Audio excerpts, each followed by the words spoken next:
ہاں جی، ابھی ہم شروع کرتے ہیں سبق مرزا غالب کے عادات و خصائل۔ کل ہم نے مولانا الطاف حسین حالی کا تعارف پڑھا تھا۔ سبق ہے مرزا غالب کے عادات و خصائل۔ اس میں سب سے پہلے تو ہمیں پتہ ہونا چاہیے کہ مرزا غالب کون ہے، ٹھیک ہے؟ پھر عادات اور خصائل کسے کہتے ہیں۔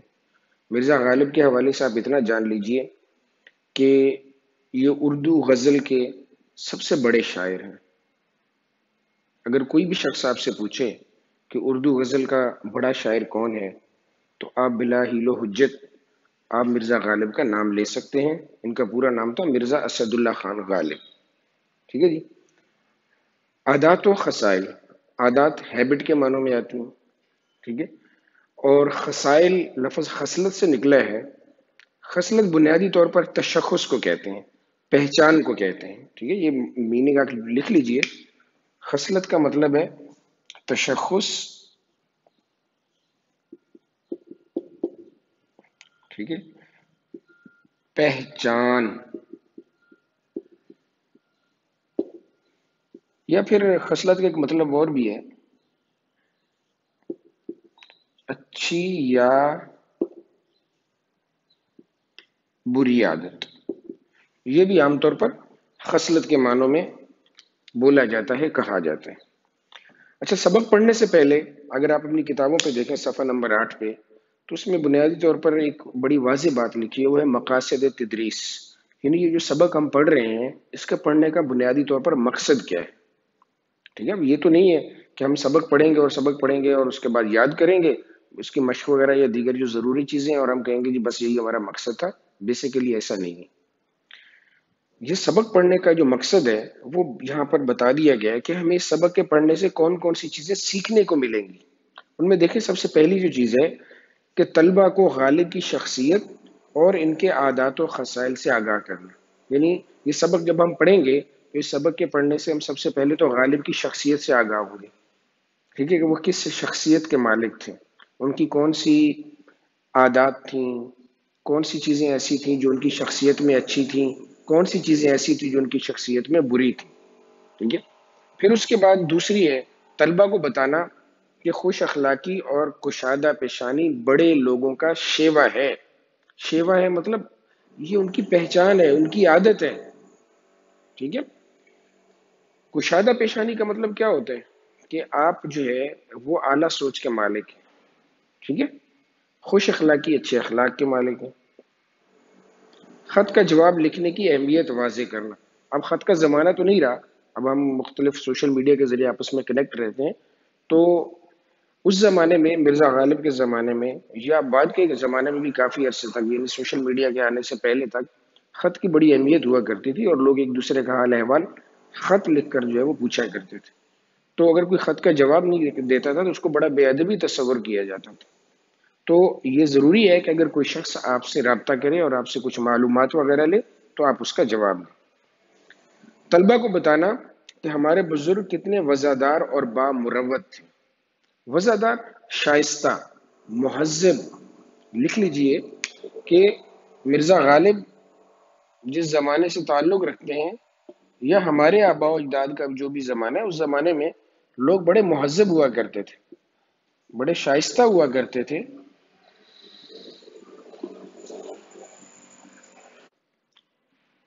اور بامروت، بالحاظ۔ طلبہ کو اگلا مقصد دیکھیے کہ طلبہ کو ادبی قسم کے الفاظ و تراکیب سے روشناس کرانا، ٹھیک ہے۔ یعنی لٹریچر کی اپنی ایک زبان ہے، کچھ اس کی تراکیب ہوتی ہیں۔ روشناس کرانا یعنی ان سے متعارف کرانا کہ ادبی قسم کے لٹریری الفاظ جو ہیں جو کہ اسی طرح سے استعمال کیے جاتے ہیں جس طرح کے شعراء نے یا ادیبوں نے اپنی تحریروں میں استعمال کیے اور ہم ان کو تبدیل نہیں کر سکتے۔ جی عزیز طلبہ، ابھی مقاصد تدریس کے بعد ہم سبق شروع کر رہے ہیں۔ پہلے پیراگراف سے دیکھیے، مرزا غالب کے اخلاق نہایت وسیع تھے۔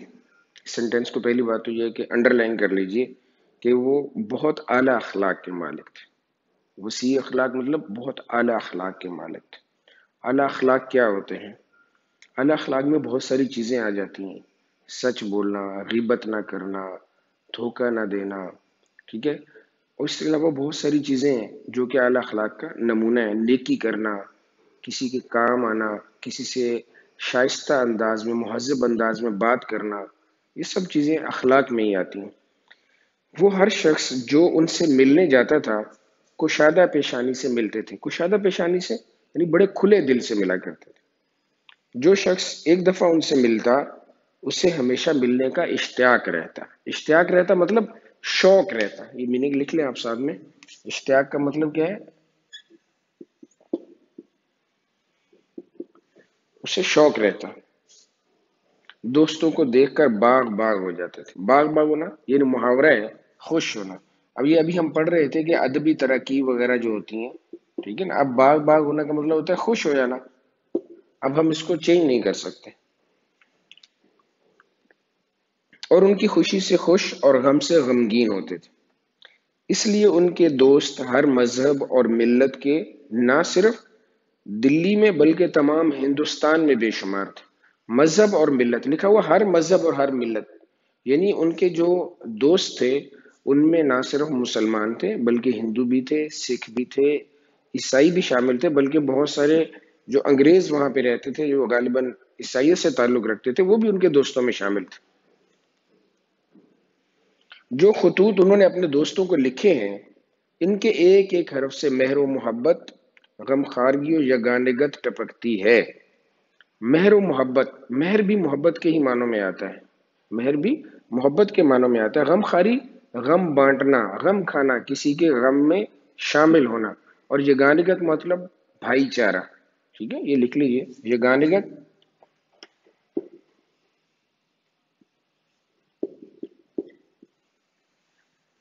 بھائی چارہ. ٹپکی پڑتی ہے. ہر ایک خط کا جواب لکھنا اپنے ذمے فرض عین سمجھتے تھے. یعنی فرض عین کا مطلب کیا ہے؟ لازم. یعنی ان کو کسی نے اگر خط لکھا ہے تو اس کا جواب وہ بہر صورت دیا کرتے تھے. ان کا بہت سا وقت دوستوں کو جواب لکھنے میں صرف ہوتا تھا. صرف ہوتا تھا مطلب خرچ ہوتا تھا. یہ لفظ صرف ہے، صرف نہیں، یعنی اس کے اوپر زبر ہے. یعنی اپنا زیادہ تر وقت تو وہ دوستوں کے خطوط کے جواب لکھنے میں ہی خرچ کیا کرتے تھے، صرف کیا کرتے تھے. بیماری اور تکلیف کی حالت میں بھی وہ خطوں کے جواب لکھنے سے باز نہ آتے تھے. وہ دوستوں کی فرمائشوں سے کبھی تنگ دل نہ ہوتے تھے. تنگ دل نہ ہوتے، اکتاتے نہیں تھے، بور نہیں ہوتے تھے کہ بھئی یہ بار بار اتنے خط لکھے جا رہے ہیں اور میں جواب لکھ لکھ کے تنگ آ گیا ہوں. ایسا نہیں. اچھا، دوست ان کو خطوط کیوں لکھتے تھے؟ ٹھیک ہے نا. جیسا کہ ابھی میں نے آپ کو بتایا شروع میں کہ مرزا غالب اردو کے بہت بڑے شاعر ہیں اور وہ اپنی شاعری کی اصلاح، یعنی جو ان کے دوست احباب تھے وہ اپنی شاعری کی اصلاح کے لیے ان کو خطوط لکھا کرتے جس میں وہ غزلیں وغیرہ بھیجا کرتے تھے اور مرزا غالب ان غزلوں کی اصلاح کیا کرتے تھے. غزلوں کی اصلاح کے سوا اور طرح طرح کی فرمائشیں ان کے بعض خالص و مخلص دوست کرتے تھے. یعنی غزلوں کی اصلاح بھی کرتے تھے، اصلاح مطلب درستی. اس کے علاوہ کچھ اور بھی فرمائشیں آ جاتی تھی. کسی کو کسی چیز کی ضرورت ہوتی تھی وہ مانگ لیا کرتا تھا. کسی نے ملنے آنا ہے، رہنا ہے، یا مرزا غالب کو اپنے ہاں بلانا ہے، یہ سب چیزیں ہوتی تھی. اور وہ ان کی تکمیل کرتے تھے، تکمیل کرتے تھے، ان کو پورا کرتے تھے، یعنی دوستوں کی فرمائشوں کو. لوگ ان کو اکثر بے رنگ خط بھیجتے تھے. بے رنگ مطلب بغیر ٹکٹ کے. بے رنگ بیسیکلی وہ خط ہے جو بغیر ٹکٹ کے موصول جب ہوتا ہے، یعنی جس شخص کو وہ خط موصول ہوتا ہے تو وہ شخص جو ہے وہ ٹکٹ کے 2 گنا پیسے دے کر جو ہے وہ خط وصول کرتا ہے. مگر ان کو کبھی ناگوار نہ گزرتا تھا، یعنی برا نہیں لگتا تھا کہ بھی دوست نے بے رنگ خط کیوں بھجوا دیے مجھے. اگر کوئی شخص لفافے میں ٹکٹ رکھ کر بھیجتا تو سخت شکایت کرتے. یعنی اگر کوئی شخص جو ہے وہ جوابی ٹکٹ لفافے کے اندر ڈال کے بھیج دیتا کہ بھئی اگر آپ کے پاس ٹکٹ کے پیسے نہیں ہیں غالب صاحب تو آپ بھئی یہ ٹکٹ یوز کیجئے اور مجھے خط کا جواب لکھ دیجیے. اس سے ناراض ہوا کرتے تھے کہ بھئی ایسا مت کیا کرو، میں خود ٹکٹ کا ارینج کر لیا کروں گا، مینج کر لیا کروں گا. اب سبق کا دوسرا پیراگراف ہے. مروت اور لحاظ مرزا کی طبیعت میں بدرجہ غایت تھا. مروت اور لحاظ، ٹھیک ہے. ابھی ہم تھوڑی دیر پہلے پڑھ رہے تھے. مروت سمجھ لیجئے کہ شائستگی کے معنوں میں آتا ہے، ٹھیک ہے، اچھائی کے معنوں میں آتا ہے. لحاظ کا مطلب کیا ہوتا ہے؟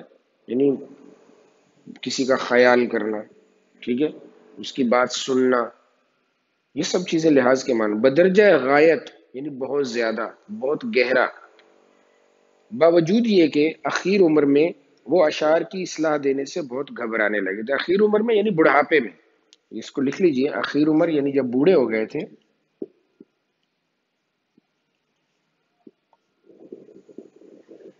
بڑھاپے میں اشعار کی اصلاح دینے سے گھبرانے لگے تھے. بائی ہما، بائی ہما فارسی کا لفظ ہے. اس کے باوجود،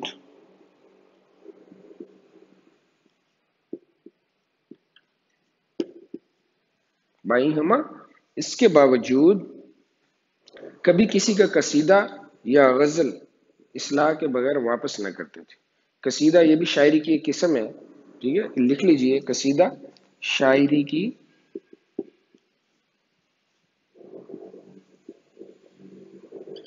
قسم. جس طرح سے غزل شاعری کی قسم ہے، قصیدہ بھی اسی طرح شاعری کی قسم.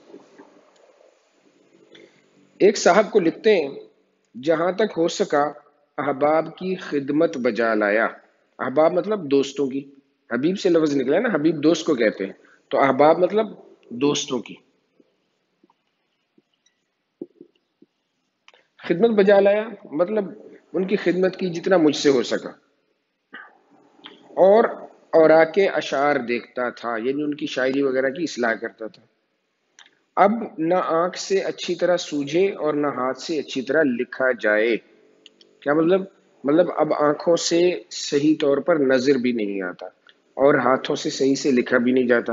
ہاتھوں سے نہ لکھنے کی وجہ یہ کہ ہاتھوں میں راشا آ گیا تھا، یعنی ہاتھ کانپنے لگ گئے تھے. اور آنکھوں سے سجھائی نہ دینا مطلب یہ کہ نظر کمزور ہو گئی. اب نظر بہت کمزور ہو گئی ہے، ٹھیک ہے، اب صحیح سے نظر بھی نہیں آتا ہے اور ہاتھ سے لکھا بھی نہیں جاتا کہ ہاتھ کپ کپاتے ہیں. اب اگلا پیراگراف دیکھیے، تیسرا. اگرچہ مرزا غالب کی آمدنی قلیل تھی مگر حوصلہ فراخ تھا. قلیل کا مطلب کیا ہوتا ہے؟ قلیل کم. آمدن مطلب انکم، آمدن انکم کو کہتے ہیں، کمائی کو کہتے ہیں. اور قلیل کا مطلب ہے کم یا تھوڑی. حوصلہ فراخ تھا، فراخ کہتے ہیں وسیع کو، یعنی ان کا حوصلہ جو ہے وہ بڑا وسیع تھا، بہت بڑے حوصلے کے مالک تھے. سائل ان کے دروازے سے خالی ہاتھ بہت کم جاتا تھا. سائل مطلب سوال کرنے والا، فقیر، بھکاری، ٹھیک ہے.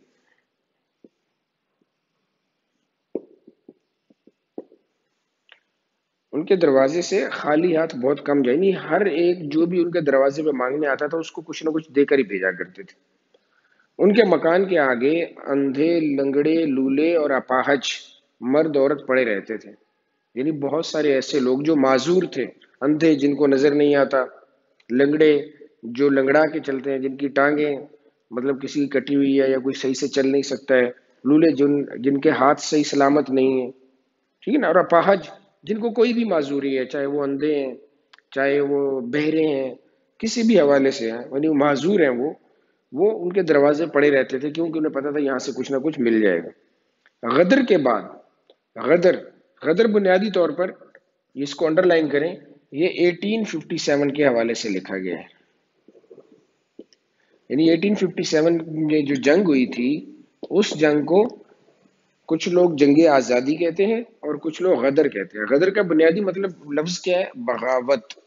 یہ آپ لکھ لیجئے، غدر کا جو مطلب ہے وہ بغاوت ہے.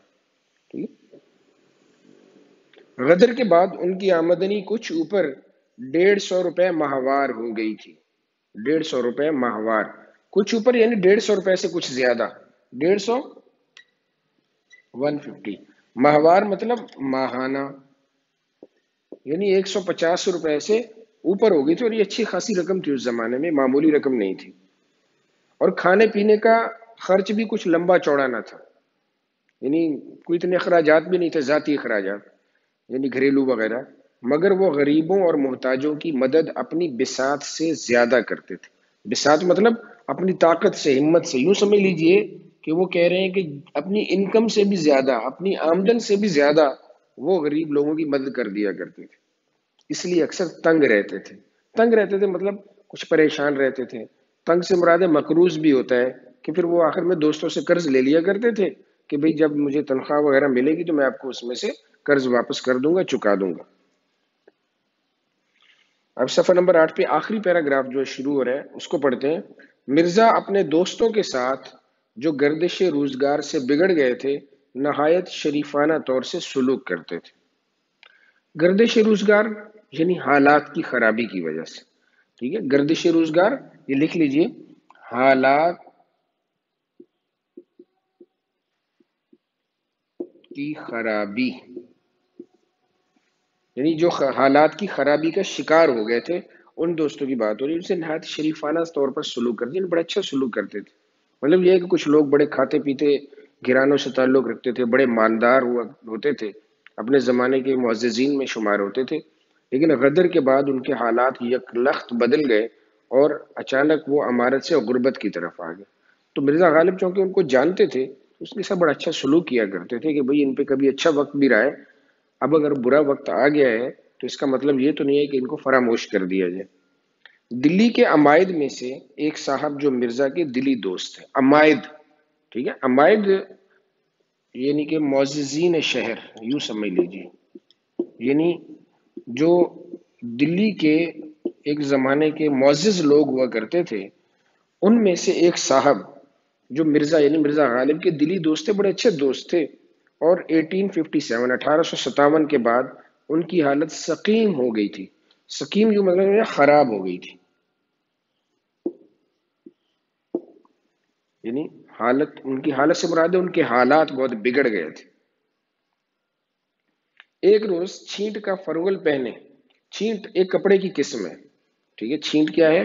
کپڑے کی قسم ہے، ہم ڈریس وغیرہ پہنتے ہیں تو یہ جو کپڑا ہے کپڑے کی یہ قسم ہے چھینٹ۔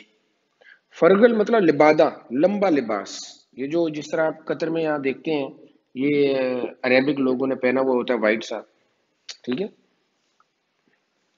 فرگل پہنے ہوئے مرزا سے ملنے آئے، یعنی مرزا غالب سے۔ مرزا نے کبھی ان کو مالیدہ یا جامہ دار وغیرہ چوگوں کے سوا ایسا حقیر کپڑا پہنے نہیں دیکھا تھا۔